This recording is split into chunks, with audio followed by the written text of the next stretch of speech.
show starts in 1 minute.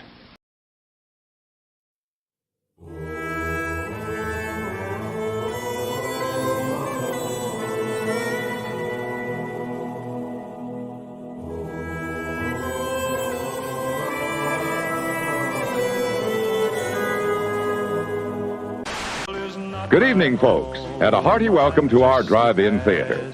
We have a wonderful evening's entertainment lined up for you, one that will provide several hours of pleasurable relaxation and diversion for you and your family. Like 9 out of 10 film stars, Raquel Welch uses Lux Beauty Soap.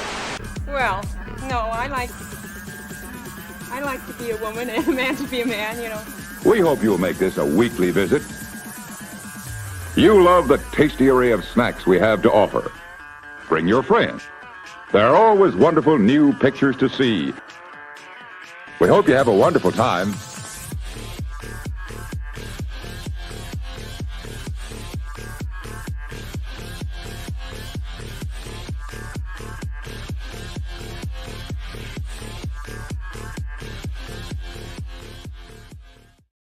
Hello, everyone, and welcome back to another episode of The Longhouse, the weekly show for the most sensible of centrists. And I still have to apologize because I still have a bit of a cough, so I might be muting myself at inopportune times yet again. It's been about 2 weeks, more or less, since we got back from the Witten. I've been slightly sick, having a cough, which has resulted in, I can go to work, do the work, come home, and then I'm just out of energy for the rest of the day, and then repeat. But today, I'm feeling slightly better, and I'm using all of that excess energy for all of you here in the chat, and for everyone here listening. Luddic Path, welcome back to the Longhouse. Well, hello, thank you. It's good to be back. The government agents have let me go, and with minimal invasive surgery, so I'm feeling good and ready to discuss some election results. Yes, and that's what we're going to be focusing on this episode is the results of the local elections of Norway in 2023, which finished. The election was on Tuesday, am I correct? And then, of course, throughout the night. No, sorry, on Monday, and it was sort of calcified during the night. So by Tuesday evening, the results were all in and counted and double and triple counted, etc. But already on Monday night, the predictions were pretty much correct. And overall, the mood swing, let me bring up one of our slides here, our websites here. Let's see here. Is that this was a massive loss across the board for Labour. Now, this is local elections, which means that these are the elections of each municipality in Norway. This is not the national elections where we elect representatives for our ting, or our parliament, as it would be. But still, this sort of shows broadly how the direction of the politics is going. The big one is that for Labour, they now had to suffer not being the biggest party in Norway for the first time in like 100 years or something. Yeah, I mean, it's tough to be Labour because it's only one way to go. It's really down, to be honest. I mean, they've been hegemonic in Norway, like since the Second World War. They were sort of like the biggest guys, and they've ever since then just slowly been hemorrhaging votes and ceding ground to everybody else. And now it's like really visible. It's not just in the state national level elections, but also in the municipality elections. Because this is starting to set in at like all levels of the party, that they're just more or less incompetent, it seems, or unable to get anything done or get it done right. And there's a lot of infighting, it seems, a lot of power factions, and well, I mean, it shows in the votes that no one trusts them to do stuff anymore. Yes, I mean, even in certain municipalities, I mean, I talked about like bigger cities like Trondheim, for instance, where the Labour Party has been huge. Like it's been huge for years and years and years, and they turned blue. I think every big Norwegian city turned blue in this election. I think that might be historic without knowing too much precise knowledge about municipal elections. I just have never heard of this type of result where like every big city is going for the right center rights. Yes, and in certain municipalities, the swing was quite large. In others, it was quite small. As you can see here, it's an 8% increase in Trondheim to the Conservatives. As ultra radical census says, it's the grift right. That's true. So I'm not saying this as some like, yeah, it's a what's the turlism, like it's a new conservative era that's going to sweep the country. No, these are the people that want the EU. That's the people. Yeah, this means nothing for us. Just to be clear, like, this is absolutely meaningless. This is not a win for us in any way, and there's very few election results that actually matter for us in this case, anyway. But it is sort of like the center pro EU. What we can hope is that the Conservatives is a party in Norway that seems to have their shit together, if nothing else, right? Well, they can do politics, the left but slower, basically, which is more comfortable. So, and I guess that's what people are into. There's of course, I mean, what is interesting about this is that I don't think we have any. You correct me if I'm wrong, but any kind of like really hardcore statisticians or political scientists in Norway that have like mathematical backgrounds. I'm thinking about someone like Nate Silver. I know he's a bit of a meme, but you have guys like that in the US that have like these really complicated mathematical models to sort of figure out every factor of what's going to determine the election. You can use some hard numbers and stuff. I mean, there really isn't anything like that. We just have to look at the results, and then people can come with their own conclusions and philosophize about what exactly is causing these shifts and like what is the general emotional sentiment in the zeitgeist, right? And I mean, I don't know. I mean, for me, it's sort of I look at two things. One is that the Red Coalition were given like a really tough term. And they've sort of botched it. Like you can, of course, salvage these things. You can get a bad situation and turn it into something good. They've not managed to do so. I don't think they've impressed anyone, at least on the on the national level, and that carries down to this level. Other people have pointed to like the sort of how much better the grift right is at social media, which is the thing we could look at, the kind of like we TikTok do have an article for that. Of the Progress Party and the center right.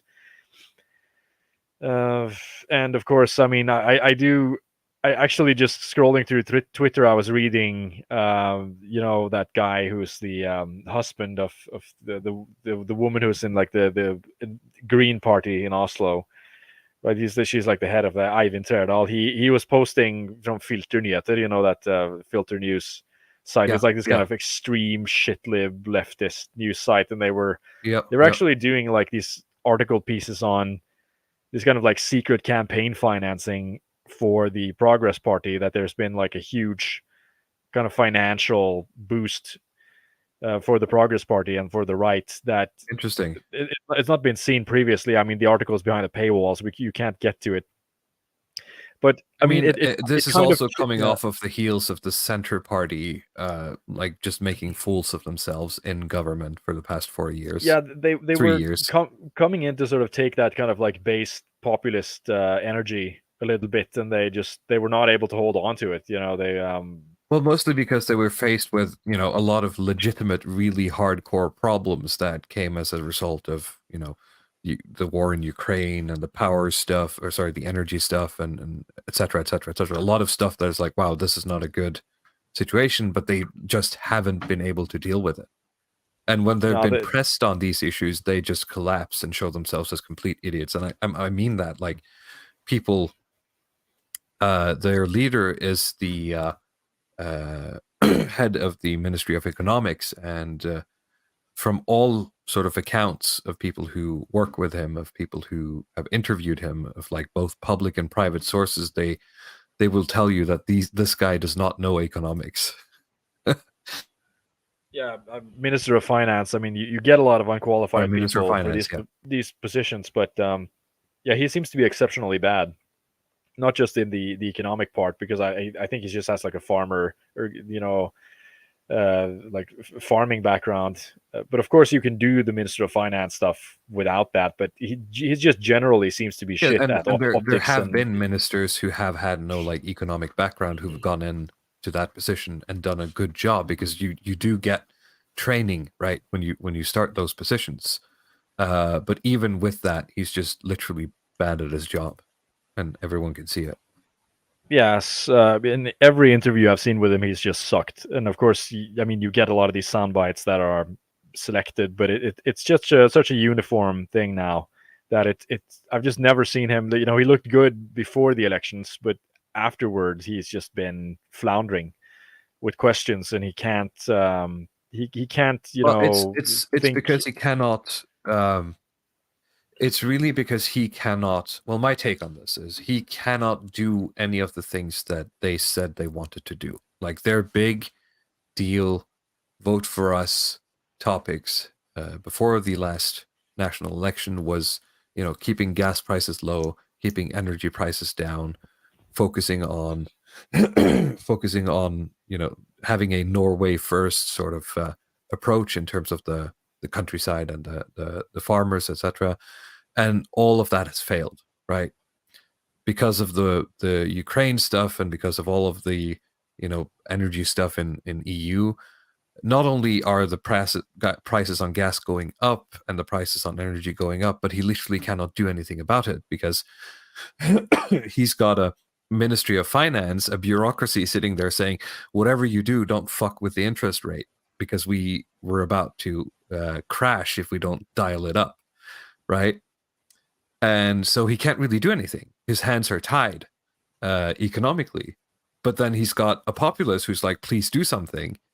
And he's got a leader in our prime minister who isn't willing to literally just, tell him to sit the fuck down, never do an interview again. Like the prime minister, I mean, it's going to sound like House of Cardsy, but my opinion is that the prime minister ought to have told this guy, made some kind of deal where the deal is this guy never steps in front of a camera again, right? As long as he's part of this government. But he can't do that because he doesn't have the political capital to sort of silence his minister, right? So he's just going to make a fool of himself, and he makes the prime minister look weak. So yeah, I think that's pretty good analysis. Actually, it's yeah. They can't. They're not helping each other at all. Yeah.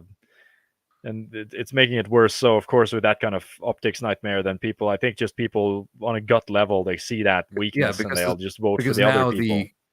Because now the populist guy has to go on television and defend the actions basically of his prime minister, which he doesn't have the skills to do, right? Yeah, clearly not. I guess that's its own skill, just being a politician, is that you have to just play defense for unpopular stuff. Basically like bureaucratic and court stuff that people just hate. And if you're a populist, that's even worse, right? Because you're basically there to promise people, flying ponies, but they don't have any. Anyway, so. that's the result. People are sort of taking that out in these local elections, saying we're done, right? Which is slightly unfair because you would most likely just vote for people or vote on local issues, but there is obviously a national influence. Yeah, I mean, how many people do you think actually are into local issues on these levels? That's what I'm thinking. How much of this? There's no numbers on it, of course, but I was going to ask how much of it do you think is national, sort of just people voting? I know there's a large part, and that's pretty much the Labour's voting bloc these days. Probably is people who have voted Labour all their life, right? And they're just going to keep voting Labour. yeah, they're hemorrhaging those people. They're either dying off or no, they're just dying. They're actually just They're dying. literally just dying. Yeah, that's what's happening. But of course, I think it's that people watch national TV, they see these interviews, they don't like it, they don't like they don't like the gas prices, they don't like how things are going in general, so they vote for the other party. I think that's kind of the gut instinct for most people. I mean, I think the amount of people who are actually into local politics it's diminishingly small. And I mean, in general, I don't know if you see it here, but there was like this other website where you could see the amount of people who had voted and the people who had not voted. Is this the Aftenposten? No, but I can graphs, find that or is one this if you want it. No, But here you go. attendance Actually, you 63%. can just scroll down. Yeah, so it's like 63% attendance. It's less than 2 out of 3, actually. Yeah, and it's something I seem to recall someone saying that was higher than or a lower attendance than it should have been. But there is a lower attendance in general on local elections versus national elections. So bear in mind that the expectations is around 2 out of 3. Yeah, I mean it does make sense. I'm just kind of interested in because there's just so many articles that have been coming out around the election. I mean, it's been surprisingly interesting to not to be able to read about that and take something from it, and read about something that's not the Ukraine or COVID related. Of course, one of these things that I was reading about was about the attendance, where they tried to survey, okay, why aren't more people participating in the local democracies and so on. And I mean, it struck me that Norway is very much a sort of like middle class heavy country, and voting is considered like high status. Basically, it's sort of seen as like the sort of thing you should do to be a good citizen. And whether you vote or not, if you're in these middle class communities, you have to kind of signal that you're doing that and that you support that. And anything else, like you're either falling into being kind of a dissident, which you're dangerous, or you're lazy. Basically, you're kind of uneducated and you can't be bothered to read up on the issues. And the article that I was reading was really about like these immigrant communities, right? Because they represent a very large chunk of the non-voting Norwegian populations. Yep. That they basically like these satellite cities that are just full of immigrant laborers, and I mean, it's not just people on the dole. It's generally people who come here to do these kind of like low-paying jobs, and either they don't know that there's an actual election going, or they don't care to vote. They don't care about any of the issues or anything. It doesn't affect them, so they just stay home, which I find interesting. But it's something that it really goes against the sort of standard ethno-nationalist populist analysis of politics that I myself subscribed to for many years, right? We were supposed to have an episode on the sort of Renard Camus book, You Will Not Replace Us. Oh yeah. Which is really sort of, it comes back to that sentiment that I think was big maybe like 15 years ago. The idea that there's going to be like the great replacement, and these people are going to come in, and the leftist parties, they're bringing in voters right from other countries, and they're going to win the elections because they bring in more immigrants. The immigrants have more kids, and those kids are voting, and they're going to vote through the left. But what you're seeing is that they're not participating in voting. They have no interest in even voting at all.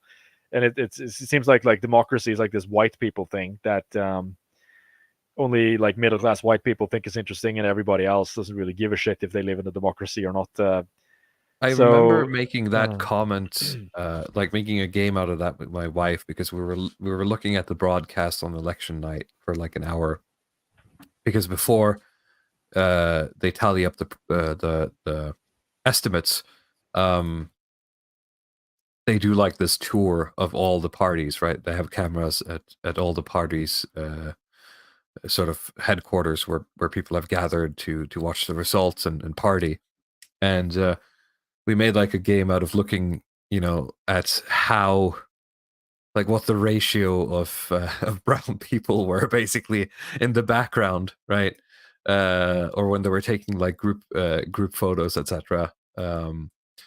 And the main ones, the Conservatives and the Labour, are definitely the ones that stand out as being the most diverse.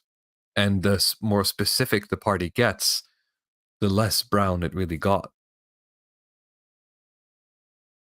Well, that's interesting. I mean, it's just an anecdote. Obviously, I don't have any numbers for this. It was just something I noticed, and especially when you get to the socialist left here, number 4 from the top, the pink one. It was all just sort of like, soy boy dudes and like overly academic women, obviously, and all of them white. Yes. I mean, yeah, you'd think that that seems to be the only appeal. It's sort of like these kind of effeminate academics who. What's weird is that those are the parties who probably are most pro-immigration, right? Yeah, it's very interesting. But paradoxically, that's sort of what I always come back to, is that they have these pro-immigration, pro-diversity, multiculturalist attitudes, but they also support a lot of things that are actually against immigration, that sort of keep brown people out, that are very populist. So all of their elitist attitudes tend to keep, safeguard brown people. Their kind of cosmopolitanness, the intellectualness is, it's like what do you call it? Like a repellent for them. They will strongly support things like women in the workforce, things like child protective services and stuff like that, which is also I think like the Norwegian Child Protective Service is like the biggest repellent for brown people in the country. I'm totally serious about that. I can see that. It's just weird. It kind of sucks because there's so many of these like things that I consider to be like this faggy, lefty, very effeminate stuff that actually, when I look at it, it's probably one of the best organizations just to keep immigrants out because they can't keep their kids here. So they had to tell them that they can't hit their kids. Yeah. Yes, exactly. Like, well, sorry, you can't like punish your kid with the sandals every day. You can't beat your kids all day. So we are leaving. We go back to Ethiopia or something. It's surprisingly effective at gatekeeping. All right, so I guess that's a nice overview of the election results. Huge swing for the standard Conservatives. I want to finish with this photo here from the celebrations with our lovely former Prime Minister Erna Solberg having some cake, looking very happy. Like somebody commented, she is the biggest candidate. She is the biggest candidate running. Literally, she is really the biggest candidate. The jokes write themselves. I wouldn't have done cake if I was in like the party planning committee for this. I wouldn't have done cake. Right? It's just a bad look. For every political victory, she has one piece. So and that's just how she gets winning. That way. Yeah. And a glass of wine, of course. So she's back. I guess she's been working at some kind of like NGO in Africa now for a couple of years. She stayed as the party leader for the past couple of years, probably revving up for a re-entry into. So CK Facification asks if we've seen her daughter, and I must admit I have not.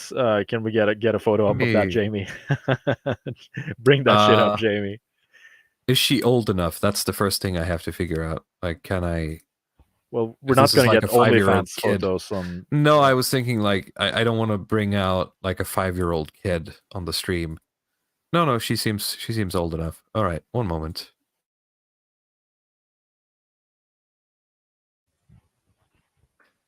That's the in awe at the size of this lass. The BBWs here. Yeah.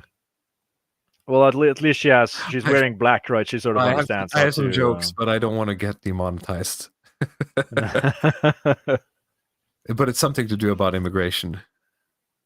Yeah. Okay. I see where it's going. You can put it together yourself. Do we want to talk about? I told you about the. Well, do we want to do TikTok? Do we want to do? Yeah, maybe we could look at the TikTok first. Specific municipality drama, or do you want to do? Let's save the fun stuff for last. So let's do TikTok first. Then we'll do the drama, and then we'll do the trad dresses, the commies, and the peasant rule. King Arthur. Yeah. No, I think I think the TikTok stuff has been pretty big. It's made all of the papers, right? And of course, there's something to it. Young people don't really make up that big of a voting block, but it seems to be the way it is. Basically, it's really like the left can't meme. That's kind of like what we've learned here. The center right and the right seems to dominate the sort of TikTok space. They understand how to use this tool, and yeah, the left doesn't. I think maybe, I don't know if it was this article or the VG article that had like a graph where they showed engagement for each party's TikTok youth party. Yeah, there we go. I think they have the graph a little bit further down here. Yeah, if you could zoom in. Here it is. One moment. Ultra radical centrist asks, Are your hard right parties just made of feds too? Here in Romania, they're all very loud Nick Fuentes types with no sense of strategy, but intelligence connection somehow. I haven't looked into whether or not they have intelligence connections, but what I'd say is that the quote unquote hard right parties here are very boomer in their mindset, in their way of being and way of speaking. And I don't think they're going to be able to vote. They're not going to be able to vote themselves out of their problems. It seems to be kind of like the more bass, loud noises you make, the less votes you get, right? Yeah. It's this kind of thing where I don't know why they're even doing it. Like sometimes I go to Odyssey to watch Hans-Jürgen Lysglimt's channel, right? And he sits and talked about the youth party, because they have like the what you call like the youth elections or the high school elections. That it's not a real election. It's just sort of like you try to train high schoolers to go to the polls by having like the youth party debates, and you just try to get mock elections, basically. Yeah, do a mock election and get the temperature of exactly how young people feel. And like he was talking about, well, the alliance, our base party, the alliance, we've gone up from 0.1% to 0.3% in the youth elections. It's huge. Let's go. It's huge. 200% increase. It's like, yeah, damn, yeah, that's pretty good, I guess. It's like no one listens to him. I just don't care. Like they've memed themselves into like 0.2% more votes or whatever.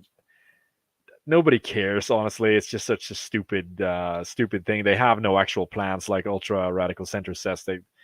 There's no plan. There's no political strategy. They show up to do the memes and that's it. Like yeah. So, but yeah, let's look at this graph. All right. So this graph is the amount of views on TikTok for the respective accounts, and you can see here that Conservatives and the Progress Party are just destroying everyone else. So the only one doing anything, I think, on the left is like the Greens there, and the Socialist left have some traction. But you look at like proportionally to how big the actual parties are, like Labour is just totally in a total deficit here. Like left should it match size? I mean, they should be at least as big as the Conservatives, right? Center left has like 0. I assume they don't even have like a TikTok wing of their party. The Reds, I mean, you'd think that the Reds would be able to do this. Maybe this is like they're just not prioritizing this stuff, but well, it's very interesting. We could probably take a look at a few of the videos as well, because you have like this kind of like slick forehead man, and these are kind of like quasi homosexual guys that they bring out for the center right. Oh yeah. Based stuff, so they can talk about how based euthanasia and weed is or something. Is this which article is that? Is that the first one?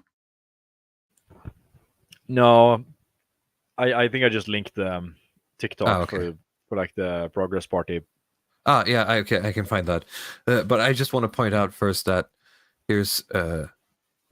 Solberg again with couple of, I guess, potential voters for the right who have sweaters on that say diversity.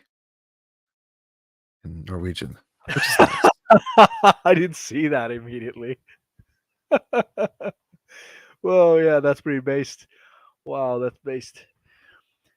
I mean, when confronted with this stuff, it's like the left basically reverts to this idea that they're using woke, like the right they're sort of Yeah. supporting American politics, which I don't know what the fuck that means. If you know anything, that like everything in politics is imported from the United States. There's no like in my view, almost nothing that isn't that's not being touched by the U.S. zeitgeist. I have to say, I hate everything about this guy here on screen right now. I'm sorry, I can't focus on what you're saying. I have to stop. Okay, sorry, continue. His name is Seaman, right? Which is it's funny in itself, just from the just because of the international implications. But it's like every like faggy guy from Oslo is named this. Like the Seaman is like so many people, particularly in the Oslo area, they look like him, they talk like that guy, and they have that name. And I don't know what the connection is, but I've met so many of them.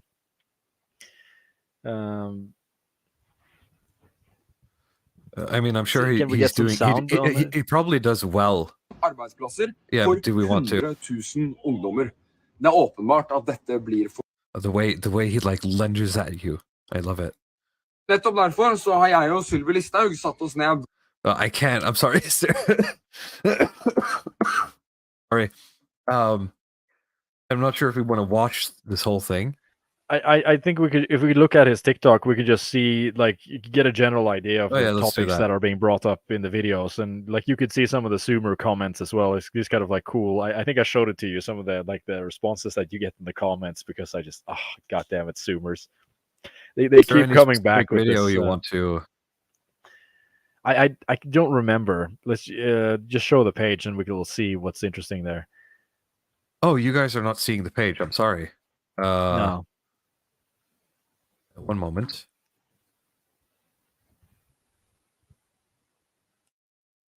Here we go. Let's go. Every thumbnail is like it's just a forehead. It's just like a giant forehead, giant Scandinavian forehead all over the place. Powerful. I mean, he does look good. It's not that. It's just his way of being is what are people talking about? Yeah, there you see, like, it says, scroll up a little bit with the red one. Du var ganske W på røyken VGS. It's like they use this W. Huge W at my local school today. Yeah.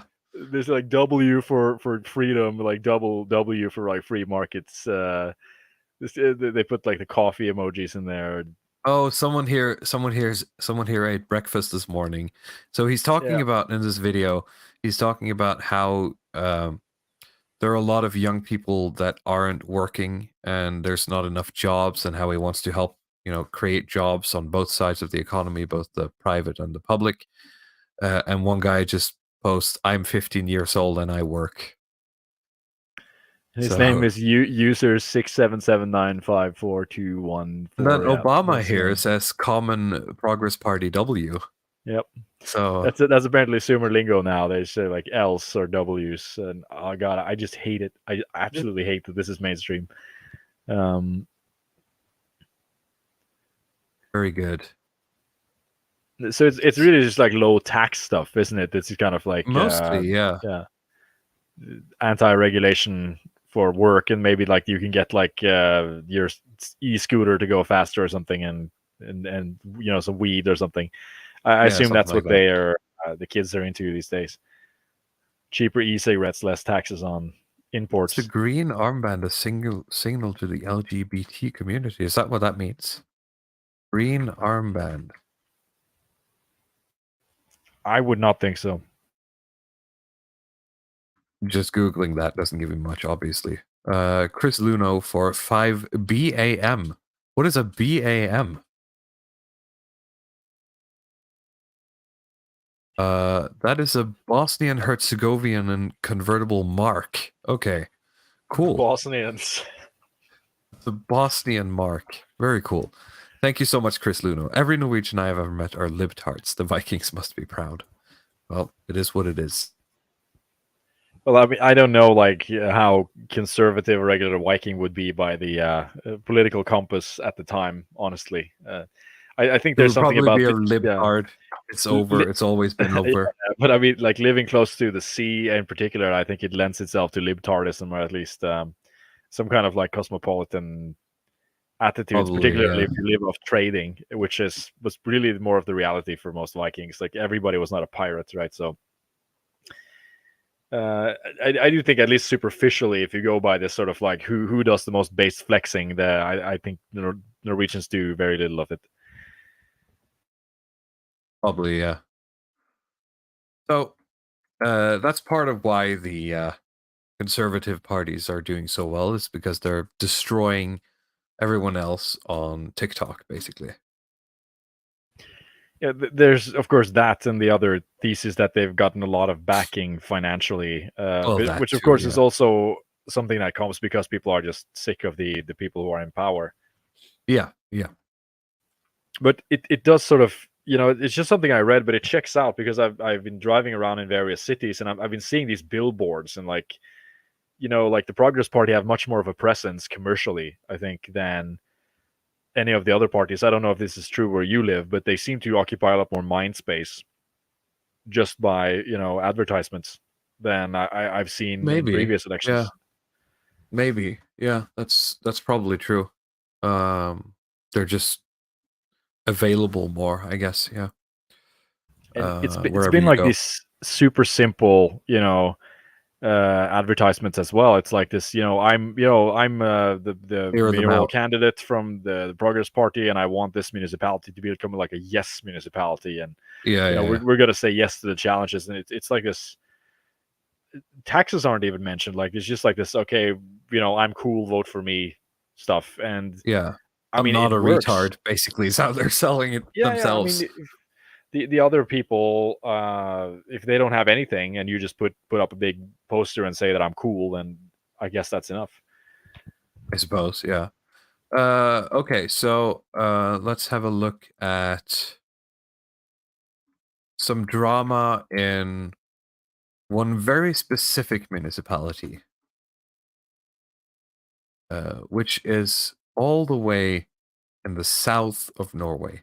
The municipality, as well, I think some people are arguing about that, but this is, in theory, the municipality the furthest south in Norway, which is called Lindesnes. And in this municipality, the election results, let me see if I can bring up the election results again, and we can drill down on that. Just one moment. Here we go.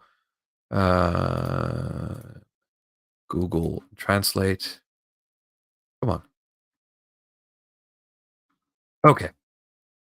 So let's go here and then go.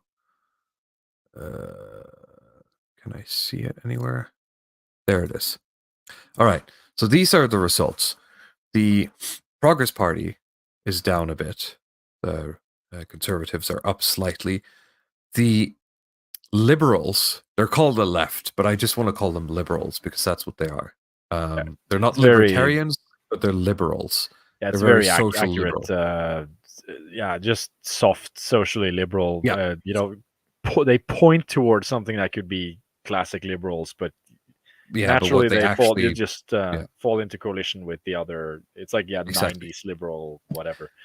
Right. They did a great election, a 10% increase, which is huge. More or less just stealing everything from, potentially, but it's probably a combination of stealing stuff from the center and stealing things from Labour, which of course puts Liberals in a position where they could make a ruling body alongside the Conservatives and the Progress Party. Of course, that gives the Liberals a lot of power, because if they're the tipping point, if their support is the support that the others rely on, they have a lot of say. So, what the Progress Party and the right did, the Conservatives, is that they went to Labour locally and a new party called Industry and what's the best translation for that, Luddic Path? Enterprise, I think. Industry and Enterprise Party. Right, which is a very we don't want we want to keep doing oil stuff and we don't want to do windmills are gay, windmills, basically. That's their slogan. Exactly. And so instead of doing something with the Liberals, they went together with Labour and this Industry Party to make their own, which is very strange. The Conservatives and the Progress Party basically going to the left and saying, hey, we'd rather want to work with you because the Liberals are insufferable and we don't want to have to sort of acquiesce to them to get our stuff through.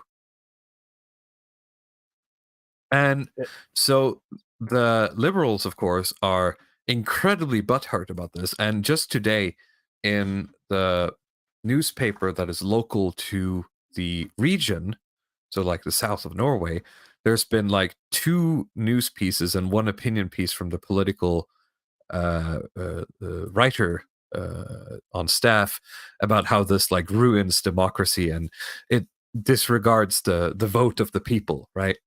Because the party that got a lot, if not most of the votes, they got quite a lot of them, are not being heard, basically. Yeah, but this stuff happens all the time, right? I mean, exactly, that's the thing. Because if in the same region, in one of the other larger cities, well, I mean, it's not that large, but if you go on the list of larger cities in Norway, you get to Kristiansand, which is the largest city in the south of Norway. In 2019, we covered on our political stuff, we talked about hard parties earlier. We talked about the Norway Democrats, which are sort of the closest hard right party you could find in Norway. The Norwegian Democrats in Kristiansand in 2019 got a similar amount. I had to look this up, so let me just check. But the results were more or less what you see here. So the situation was the same, right? Except there were more small parties, protest parties who didn't like toll roads and stuff, who got a massive upswing. And so instead of working with the Norway Democrats, who are the dangerous far rights, literally almost every other party just went yeah, we're going to work together and it's going to be a mess, but we'd rather do that than let these guys in. And as far as I know, that has led to a lot of confusion and delay in that town in the past couple of years, 4 years. So I think they swung really hard back to just baseline conservative because they just needed someone who could not make a mess. So my point is, wow, the left are hypocrites, I guess. I'm sorry. It's imagine if the roles were reversed. Imagine if the roles were reversed. Well, I got to have some red meat for you guys. I mean, and it's great. I'm just interested in, we haven't talked that much about it, but it's the Industry and Enterprise Party that has sort of emerged as a bit of a a challenger in this election. They're one of the really big parties. So they're bigger than the Greens, and I think that's kind of how, when you look at that party, you have to look at it as kind of that's the shadow version of the Green Party, whereas the Green Party on the surface is sort of a party that it's really just about the environment and the climate agenda, but the people who are in that party are just communists, right? They're just either communists or whatever, some kind of liberals, queer lefty. No, I mean the environment, the Greens. Oh yeah. So I think I went a little fast. I mean, I'm talking about it's not, understand the quote industry. unquote based Greens, right? It's not. It's no, not. They're not. It's not. They talk about people and promote trees, right? They talk about the political watermelon, right? So it's green on the outside and red on the inside. That's kind of what they're like. But I think a lot of the Industry and Enterprise Party is a shadow version of that, where on the surface it's just all about, we just want a responsible energy policy that's anti-green agenda, but the people who are actually in the party are a lot more based, at least from what I've seen. They're because if you are somewhat soberly opposed to the Agenda 2030 or whatever, the Green New Deal, Green Shift or whatever, you're probably opposed to a lot of other things as well. So I think it's actually a good angle from my very superficial understanding of the political battlefield. In the sense, I don't know if you have any thoughts on that. Whether or not, sorry, what was the? No, what do you think of the Industry and Enterprise Party? Oh, the sorry, attack angle that they're bringing. Yeah, in. I was going to bring up an article just to support this here. While you were talking, that's why I lost you for a moment here.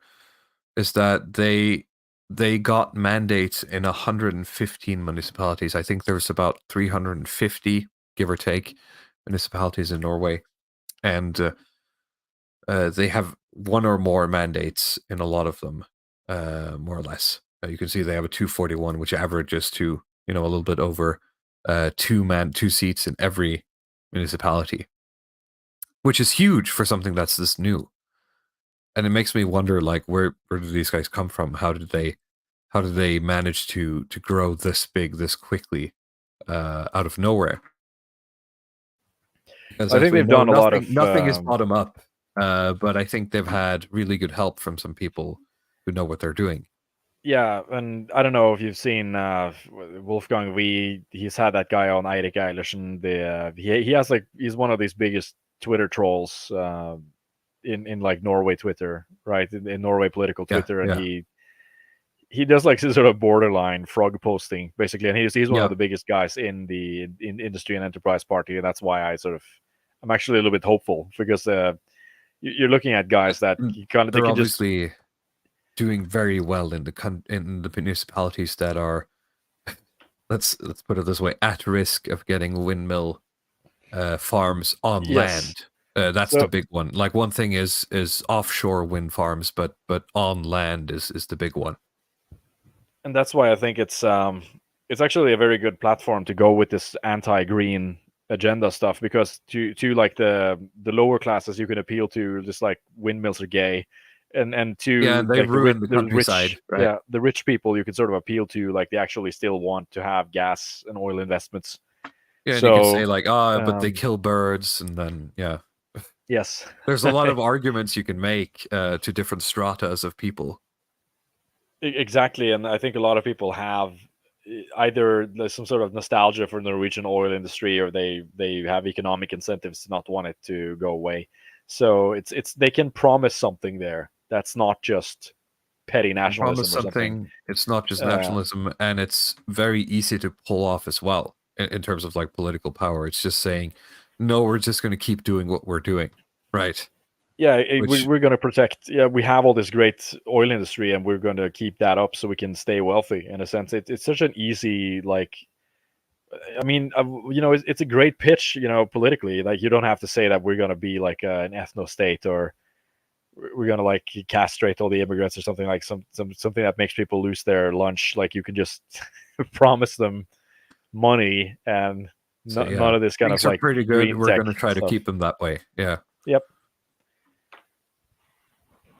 Yeah, they did really well. We'll see how they do come national elections. That's going to be very interesting, I think, because this windmill stuff, which is gaining them a lot of traction, is also very local, right?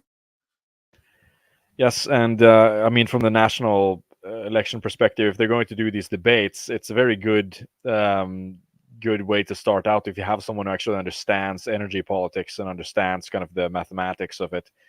Because a lot of these kind of center-right, center-left people have been on these talk shows to try to defend a lot of these, like the cables, the connections to Germany and stuff like that, which is very unpopular, and they don't understand enough about the energy markets to even explain what's going on. So it's right? No, they can't, and people notice that. So it's very easy for someone with that knowledge to come in and just poke holes in every argument they have and kind of push them on that.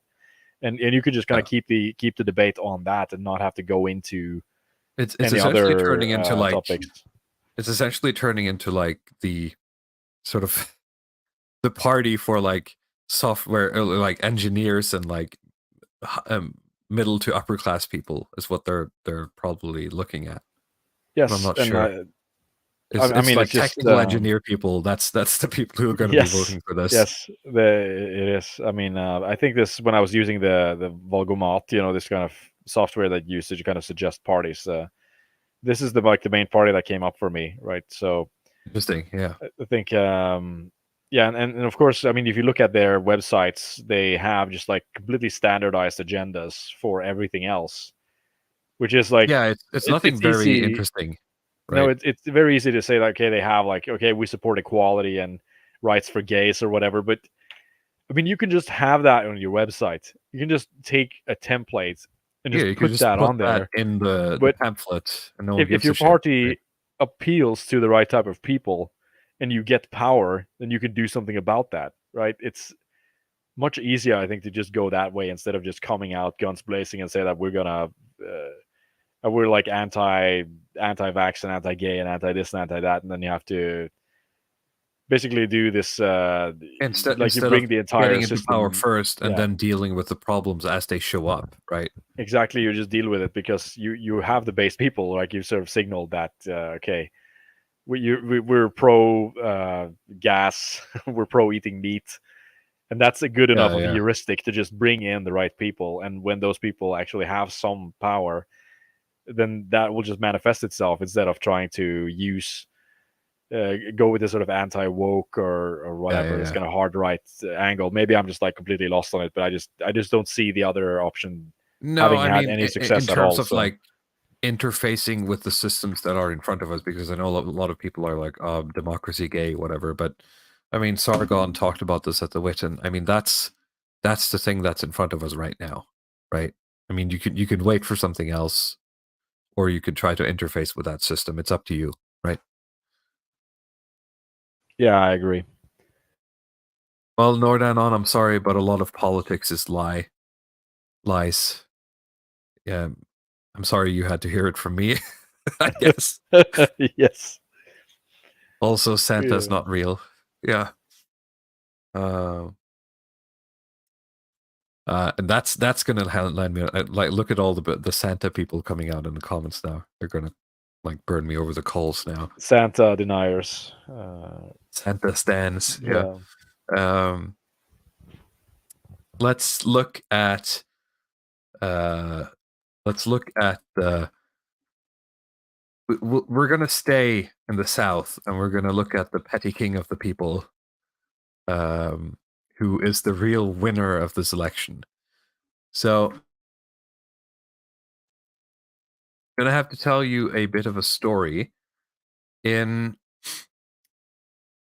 2019, which was the last election, or I suppose in 2020, in a small fjord, small town at the end of a fjord, called Flekkefjord in the south of Norway. The current mayor at that time, for some reason, resigned. I don't quite remember why.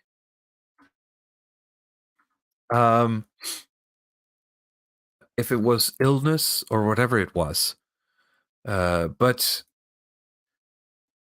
they had to sort of do like a quick re-election of mayor, and the guy who won was. Let me see if I can find a good picture. It's a very, very. Here we go. This guy, Torbjörn Klungland, who is a representative for the Progress Party. And you may look at him and say, he embodies very much the Norwegian countryside in the way that he is and the way that he dresses. It seems, at least on the photos and the videos. And he's walking around in this, flannel shirt and band T-shirt or whatever. And there's this great photo of. Oh, this is not the right one. There's this great photo of him on the is it his first day or like right after he got elected as mayor? Let me bring that up here. Let me save and save. I hate this. I hate Windows. Let's see here. This guy, out of nowhere, gets elected mayor, and he gets told like this is like a fairy tale thing. He gets elected mayor out of nowhere. He doesn't know what he's doing, right? He has no idea. He's never been mayor before. He hasn't necessarily been trained for this. I'm not sure he even like he has been in politics for a while. But he said that he doesn't really have any mayoral experience. Where did the So we have a reluctant hero on our hands. We do have a reluctant hero on our hands. Here's the great photo from This is great. The peasant king. this is the confusion in his eyes is yeah. It's kind of Shrek-like energy from him, I think. Shrek-like. That's what I'm getting. That's the way of putting it. Yeah. He came from the swamp to become the mayor. Exactly. He just wanted to be left in peace. Yeah. What's that necklace? That's the mayoral chain. That's the official necklace of the mayor of that town. Every municipality in Norway has one of these golden chains that is, or like ornate chains, which is the mark of the office of mayor. So he has to wear this on official business, but he's dressing like that and he's putting that on. So it's great. Yeah, it's the mayoral bling. The contrast is perfect, right? Fubar says, if you get lifted into political office you're not qualified for, your party's supposed to take up the slack. Well, this is a very small town, and we'll get to more of that. Because now, 4 years on, it's a new local election. And this guy wins by a freaking landslide. Like, his party got 45% of the votes. Which in a democracy like this, not a first past the post or whatever, is quite huge. And not only that, they got so many votes that they had to cede mandate seats to other parties because they hadn't put forward enough candidates. They didn't expect to win this much. So they actually lost 2 seats to like the next ones on the list in terms of popularity because they just hadn't prepared enough candidates. Tired of winning. Exactly. What's the population? Let's see. There. About 10,000. I'd say that was 10 years ago. So let's say 10,000. Between 10 and 15. Now,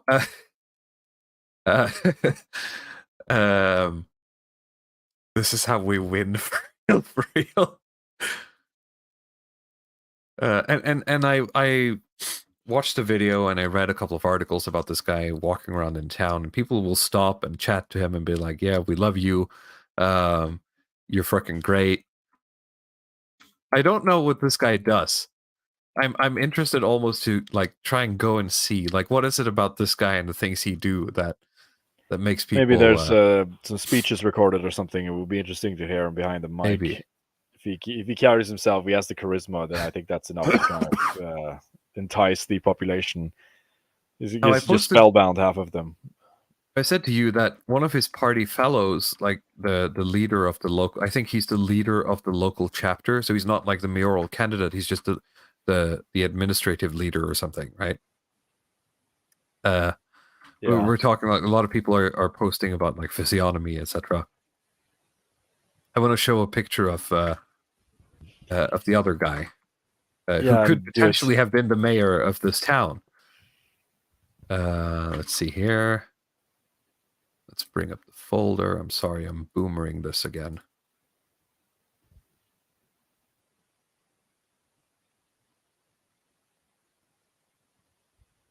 Damn, this son. was an alternative, right? But we wanted Bassa from the pub, right? Yeah. He's got Torbjorn, but I mean, this guy's like the essence of the Progress Party, right? This kind of the guy, the way that he looks. It's really like it's not just that people hate this party because it's anti-immigrant or anti-tax or whatever, but it's because they represent people like this who are considered low class and they're not welcome in the sort of middle class company at all. Exactly, and I have to show this. This is a great video that they're interviewing him at the night of the election the other day, and he's got this like the entire interview is just from this like boomer angle, and it's simple as Goid News says. It's all from this boomer angle. This is the Norway FC guy. Yeah.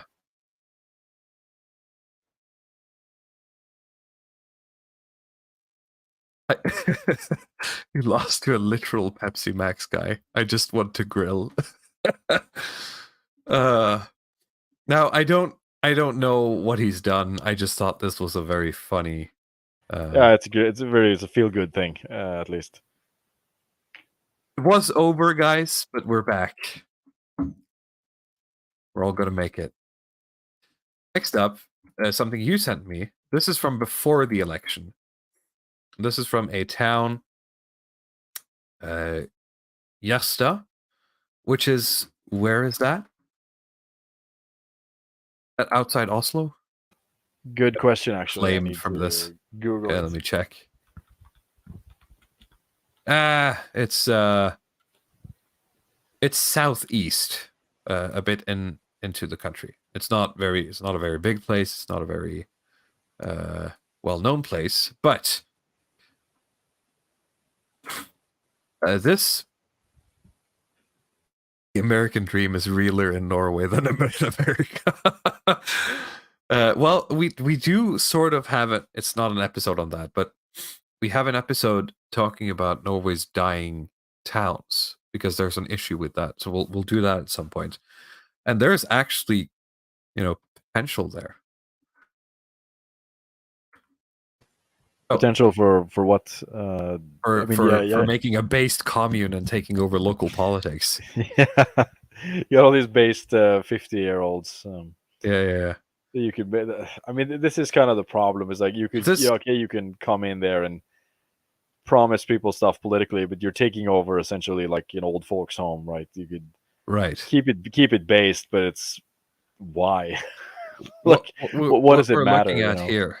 What we're looking at here in front of us is the Reds, and 7 out of 9 of the candidates are all on the dole, as the expression goes in this municipality. So the commies are all on the dole, Luddic Path. Yeah, this is the UBI society, right? They promised us that even though they get UBI, they'll still what work. I would find interesting, just a bit of horseshoe theory, is that this guy and the last guy is pretty much like the same person. Right, the guy on the right here. Well, he might be. Take a look at him. He might be a little different. He's a bit rougher. That's true. Yeah, he's got a bit of that sort of junky. He also seems to have like the heavy metal T-shirt or some kind of loose affiliation to some like motorcycle heavy metal communities or something. Oh, this guy, as well. This guy at least looks the part. This guy's a commie. Oh, does he? Yeah, through and through. But they want free school meals. Prioritize harder and differently. Need a clear voice for those in need, etc., etc., etc. So that's fun times. Obviously, they didn't do too well, unfortunately. Yeah, imagine that. Well, I don't know. A lot of people were on the dole in that municipality, but if everyone in your party is just kind of a loser, then it doesn't help. Yeah, even if you have good speakers. Okay. Do we want to talk about the trad dresses? Yeah, bring that up. That was pretty Bring up funny. Jamie, pull that up. Yeah, okay.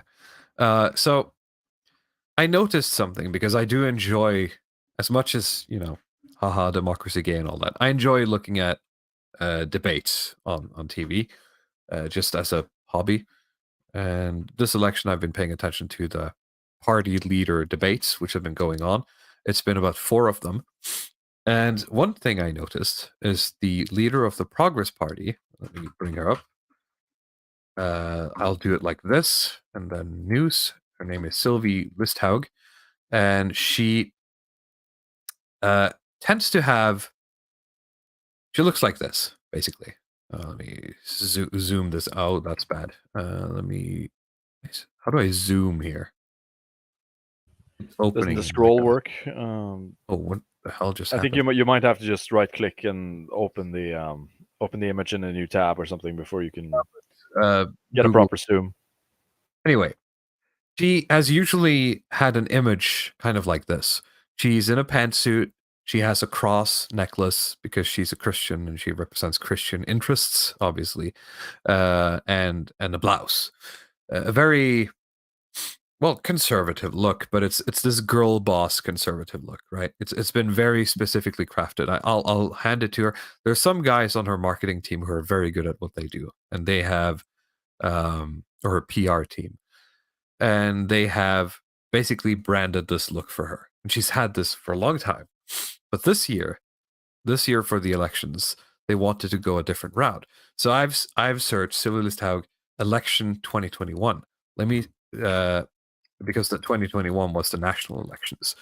Let me search for 2023 and let's see if we can notice anything different from all of her public appearances. What you'll see is a much greater emphasis on having sort of curly hair and trad dresses on, so to speak. And you can't see that too well here, but I've made a collection. So you have this dress.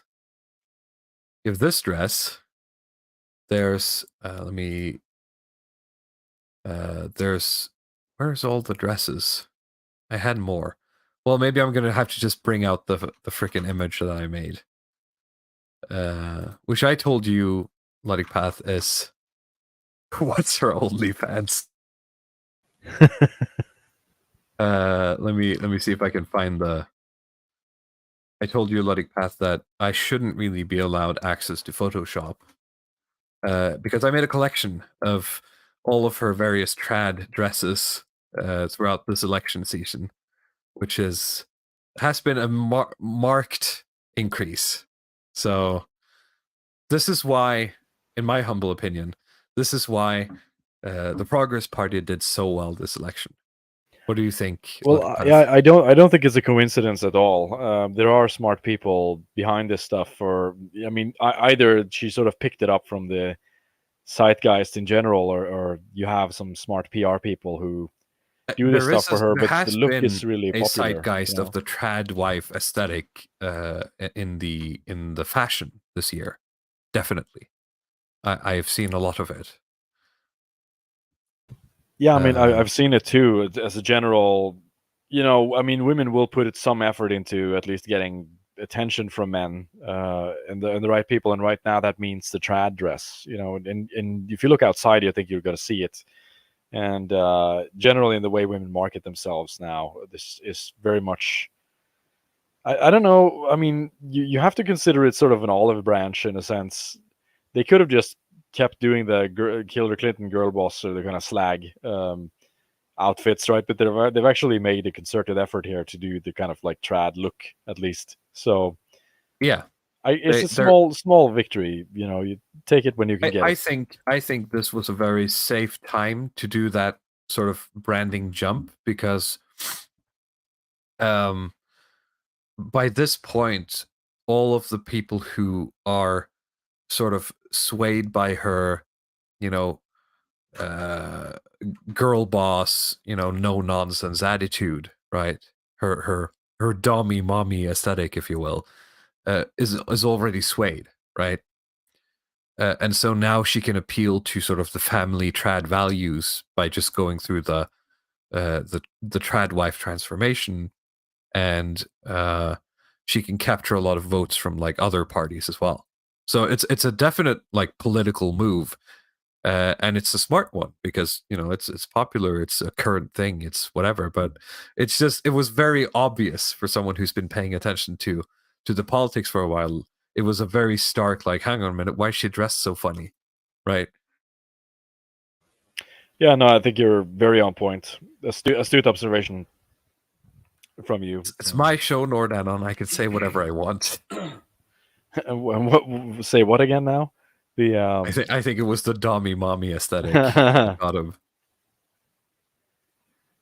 What's the no sign reacting to? I think this is just this is during one of the debates. They did like you can't see it in the photo because I cropped it, but she has like one yes and one no, and they're doing like rapid fire questions to all the party leaders, like, are you for or against this or that? And then you hold up the no or yes. And they're just responding to what exactly? Foreign aid to Israel? I'm not sure what. No, I don't think so. Probably something trivial. Probably something trivial. Yeah. Moose says, "I love women." It's so over for the North cells. I could see her merrily skipping through the oil fields. Yes, it's great. This is good stuff. All right. Do we want to talk about the competency stuff, or should we just be done with it? And well, yeah, I think we could round off, maybe do some questions and finish. Because I think we had a good run now, but we don't want to exhaust the good graces of the audience. Yeah. If you have any questions, feel free to post them in the chat. We'll be leaving soon, but we'll stick around for 5 minutes. Jorsa says she's from the countryside, at least. Yes. She has, I think she has like three children, which in this day and age is to be counted as based, I suppose. Extremely trad, traditional. Yeah. Extremely trad. Yeah. All right. She looks kind of like Hillary Clinton. Well, that's probably. Are you thinking of the top right one? Because I ran out of trad dress photos, so I had to use one of the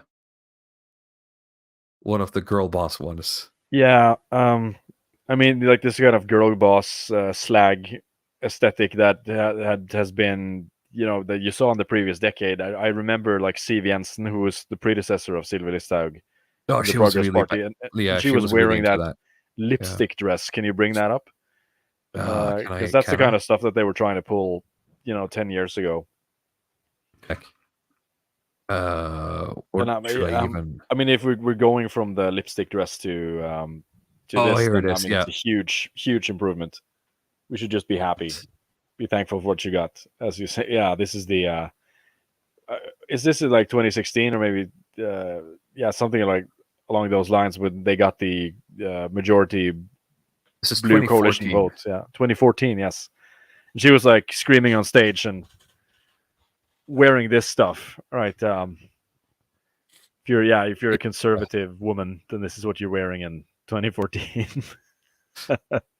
She looks like that picture on the left there. She looks like Eddie Izzard. Yeah, she does. It's not a good thing to hear. Yeah, it's very trashy. Yeah, but they've upgraded. They've upgraded to this. Bottom it's picture not all is bad, what I was referring to. She looks like Hillary Clinton in the bottom picture. Well, I'm not sure about that, but sure. Let's see here. The Real Housewives of Parliament. Maybe that's the stream. We'll have to. I'll have to break out a tier list and we'll. I think we should do tier lists. I don't think we've done a single tier list on women in power in Norway. Yeah, let's do that. I don't think we've done a single one.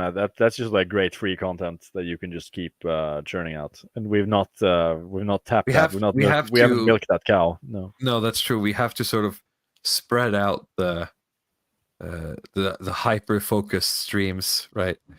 A bit. We can't all have all the streams can't be deep dives into philosophy. I do kind of. It's starting to get a bit.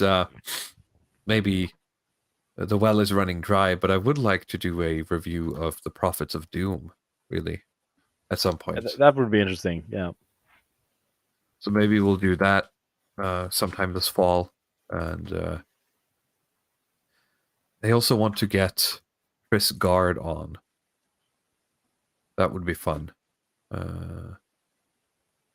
So I'll talk to him because we talked at the event, and he said he would like to come on the show, but time zones can be a bit of an issue. And he was Australian. Australian, yeah. I think it might work out because Australia isn't. Well, it's far away, but I think it could be worse in terms of time zone. I'm not sure about the differential between GMT +1 and whatever they have in Australia. See. Would still get Gaddafi if he outlawed women in parliament. Probably. Don't you think? I think anything radical like that overnight would. It would turn some heads in Washington, I think. Yeah.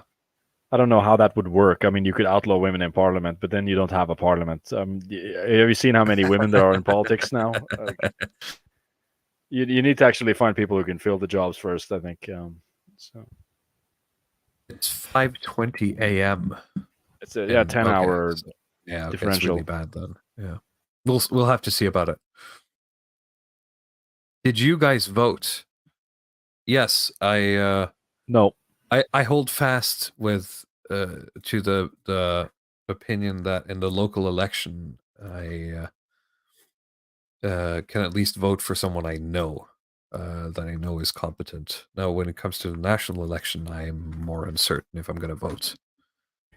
This is the first election I didn't vote in. I think. I mean, there's been like many elections where I didn't talk about how I'm not going to vote, but this time I actually didn't do it.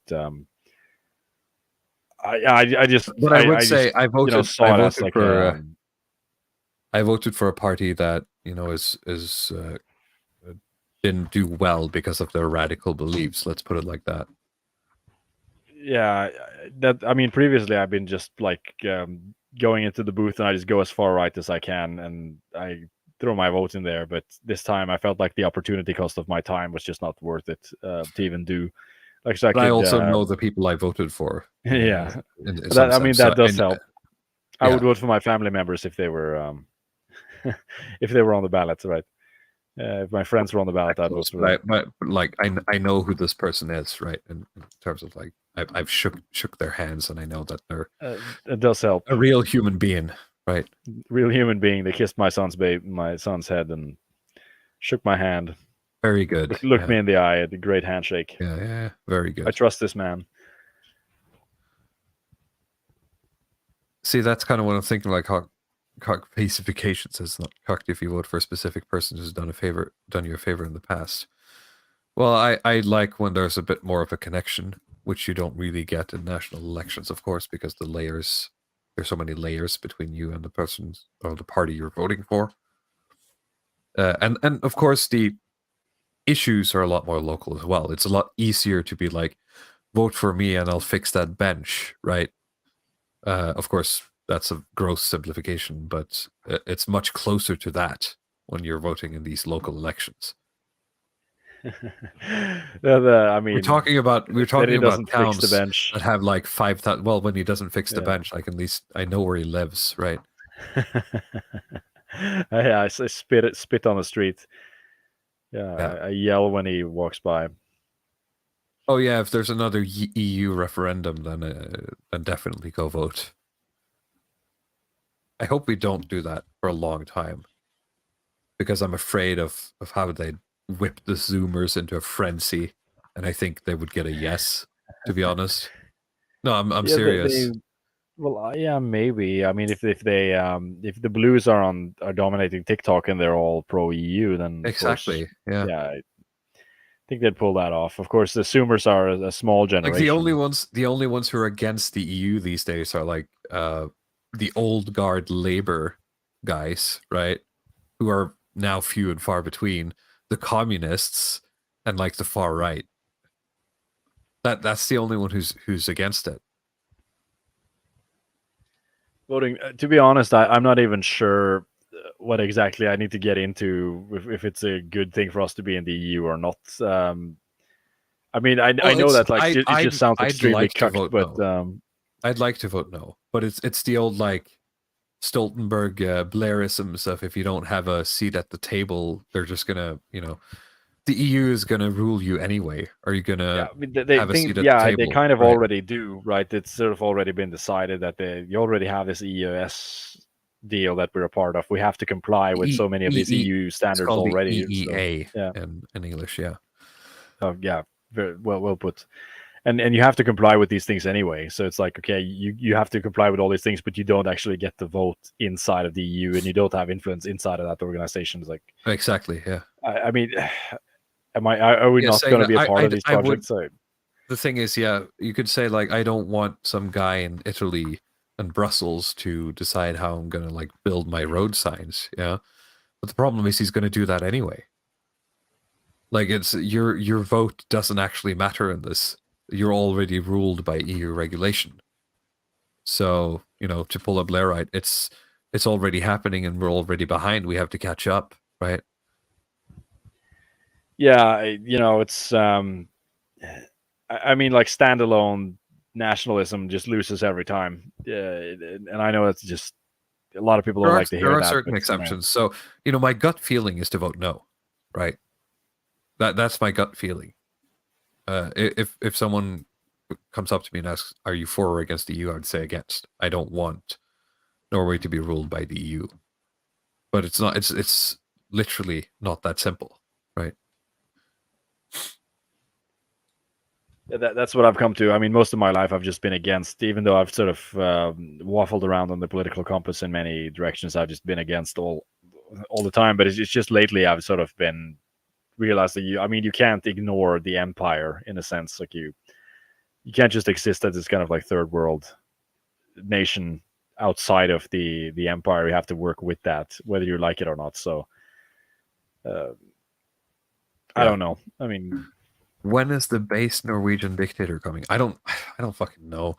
Like when the lights on the ziggurat of Evola's grave light up and the souls have all been gathered, when he resurrects, he's going to bring with him Eric Bloodaxe and Harald Fairhair, and they're going to reunite Norway or something. I don't know. When all the potatoes are the same size, that's when it's going to happen. Exactly, yeah. And I mean, that's of course not going to happen. You have to be realistic about what kind of nation you have. No, that's the other thing. Like our industry would be fucked by joining EU. So that's what I'm saying. Like my instinct is just to be like no to EU. And I'd probably vote no.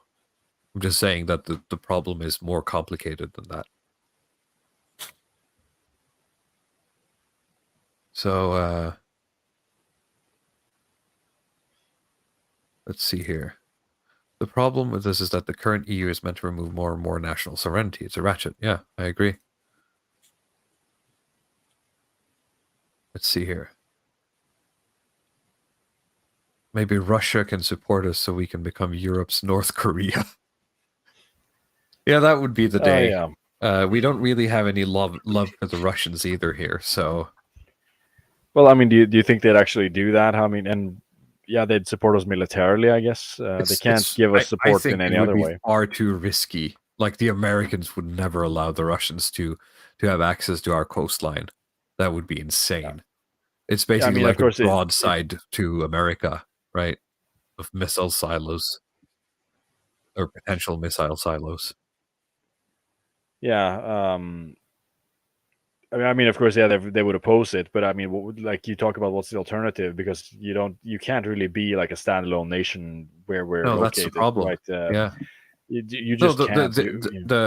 This is one of the first streams I think I did was someone asked me this. I was like, well, it's either the US or Russia, and we already chose in 1945. So Yeah, and that's the sort of thing that as I get older, you kind of realize that you're sort of locked into this, like it's a kind of marriage, and you have to try to make it work the best way that you can, try to retain parts of yourself, because you can't just say that, okay, we're just going to build a wall here and be this kind of North Korea stuff. I mean, we'd be like the Ukraine, basically. That's kind of when I hear a lot of these far right Norwegian parties talk about their vision for where they want to go. They want Norway to be kind of like a Ukraine in a sense, and I'm not so sure if it's desirable. yeah, that's true. Wasn't there a TV show about a Russian soft occupation of Norway? That sounds subversive. I seem to remember something like that. Yes, I'll look into it. Booze for $5 US says, I just want a Palestinian GF in the multipolar polar world order. Well, you should talk to Time Stealer, I guess. Are Palestinian women good looking? Probably. Let me check.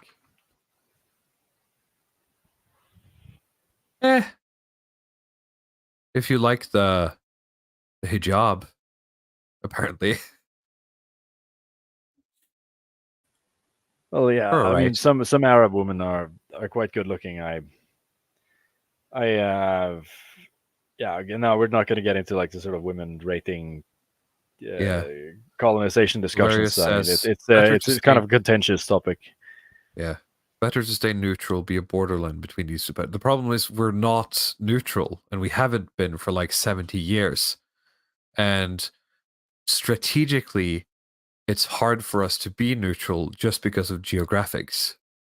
Because if we say we want to be neutral, that just means that we are inviting someone to invade us because we can't defend ourselves.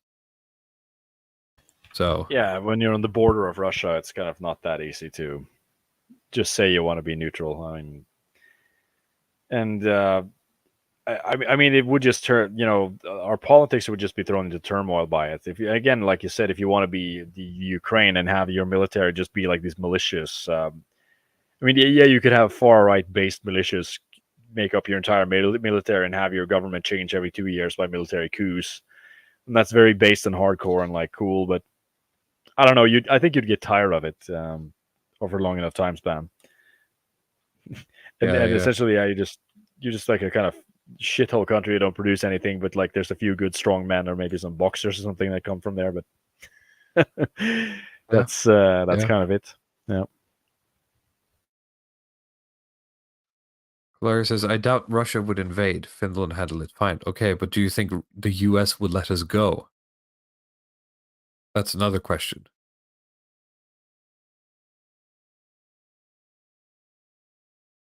Let's see here.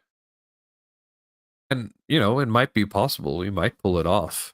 And if so, that would be great, right? I'm not saying we shouldn't try to do that. I'm just saying I don't think that's very feasible.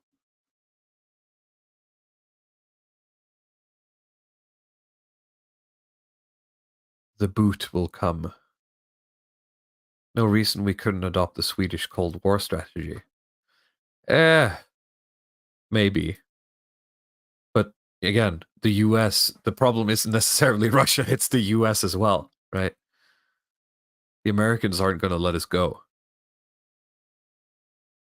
Especially now, like consider that. I mean, then you'd have to be both Sweden and Finland is now in NATO, and Norway's going to be like, yeah, actually, we're just gonna not. We're done. Bye, guys. Yeah, and of course, if you want an actual alternative to the US, then that when I look at it now, that has to be some kind of European Union, right? That's sort of organized against the US. It's I see that as almost more likely than Russia offering anything useful.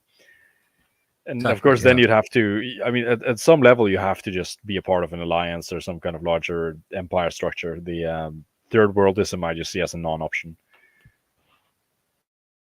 Okay, sure. After the multipolar world is a fact, then yes, but that opens up like a whole new world of possibilities, basically, right? I mean, if the board was different, I would do different things. Yes, if that's what you're asking.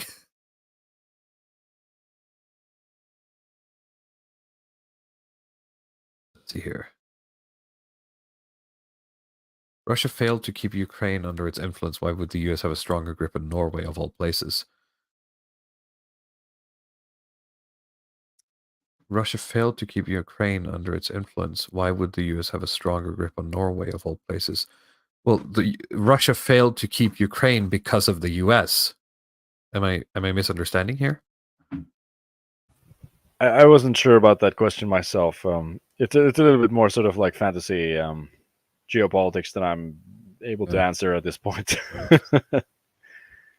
All right. Well, it's 1 hour and 30 anyway, so yeah, Polar Bear's onto it. Keep the options open and wait for events. Nothing ever happens. Did you decide if you're going to throw all the single people in jail yet? What's this about? No, I ran a poll about bachelor tax. Okay. Which, of course, I don't know, was something I did on Twitter where I just asked. I wanted to survey people to say if there was a bachelor tax. I mean, how much money would you have to pay before you considered actually finding a wife? I mean, presuming you're single, of course. You know, and if you're single and you're happy single, I mean, how much money would you have to lose before you'd actually consider changing that? Okay, yeah, get it. I mean, I think they did something like that in Rome, actually. Toward the end, they actually did punish people financially for not marrying and having kids. So, but it's something to consider just to get a feel for just how bad things are currently with the kind of men-women situation and the kind of social atomization between young people. I mean, especially to say like people who are parents or like boomer parents with millennial kids, and they have a son who lives in the city and has a job, and like they're waiting for grandkids. And I mean, just based on the answers to some of these, if they're like the sons would accept maybe like a tax of $50,000 per year to not breed, then that's insane. That then I mean, you know how bad it is. You could just forget about the grandkids or anything like that. So I mean, the reason that I began thinking about it is because of property prices, really trying to understand what's driving property prices for these condos so high. And I think people are just kind of, they really want to have this kind of very independent 40-minute single life thing where they don't have any actual commitments. And even though there's like an economic benefit to living with someone else, even though it's not a wife, maybe it's like a roommate or a partner or something, they will still choose to take the economic loss just so they can have the autonomy. And I was just kind of curious as to how deep does that go? And it goes quite deep, actually. So my suspicions were correct. Yeah, they'd basically just pay themselves out of responsibility, is what you're saying. And they'd pay a lot to not have any roommates or to have any people, just to maintain the kind of like Bugman, maximum Bugman existence. They pay a lot for it, and I think that's kind of where the property. Brent Taylor, you have to cool it with the anti-Semitic remarks.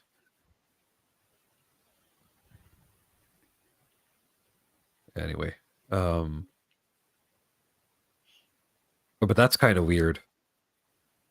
But yes, joking aside, I mean, more carrot, less stick. Joking, as Brent Taylor said. I mean, are you saying tax cuts for marriage? So it's yes, I guess that's what he's saying. Yeah, which is illegal mid-century German propaganda. It's not allowed.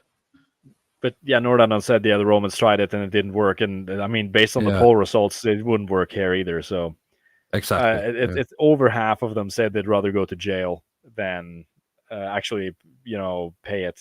Like regardless of how much it was, they'd just rather just like not pay the tax and go be put in jail than actually try to find a wife to avoid paying taxes. Yeah. I don't know how you get around that.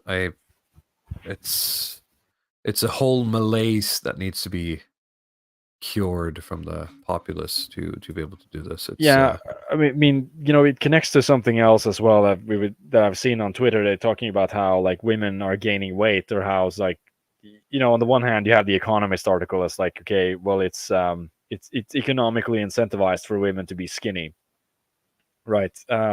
Like they can do better in jobs, with job searches and getting promotions and stuff if they are slim, but yet in the statistics you see that women are getting bigger, right? They're getting fatter over time, even though there's an economic incentive for them to not be fat.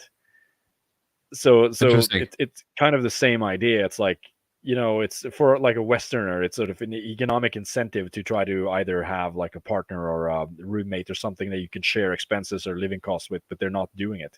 They're taking these huge economic losses just to stay atomized and to stay fat. So the pigs, I think it's very interesting. Yeah. Jesus. All right. Well, I guess on that note, everything is fucked and we're all gonna die. It's time to end this week's episode of the Longhouse. Thank you so much for watching. Thank you so much for listening. Luddic Path, you are on Twitter with the same name, and everyone should read Praxarchy. Yes, as usual. Yep, as usual. I'm also on Twitter, a Walrus. If you got this far without liking, commenting, and subscribing, please do so. And we'll see you again next week. Have a good weekend. Bye-bye. Goodbye.